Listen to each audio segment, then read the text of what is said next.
And hello guys, welcome to my new tutorial. In this tutorial I'll be showing you how to remove background from any picture without using Photoshop. So first you need to find your picture, what you want to choose. So let's say for example this one, and we'll go to internet browser and type remove background, and this first one remove.bj, and upload image and click that and select your picture and see, just click download, and yeah, it's gonna remove background.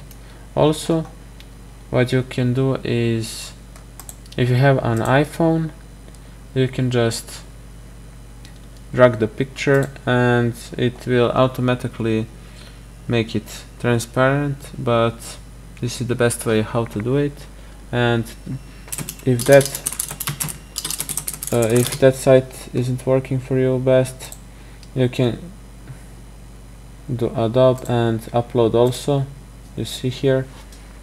So you have these two sites and you can see which one is best, but here you can see, but it did nice job also.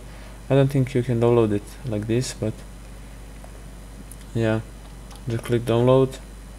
Yeah, my project, yeah, just this, but you can just resize it. But yeah, it did a good job also. And yeah guys, that is it, how you can do that. And you can mess around with this also, so to make colors, background and everything, layout, you see here, you can have fun with that, but you see here. Yeah, so yeah, that is it, how you can remove background from image for free without using Photoshop. Thanks for watching, and I will see you next. Peace.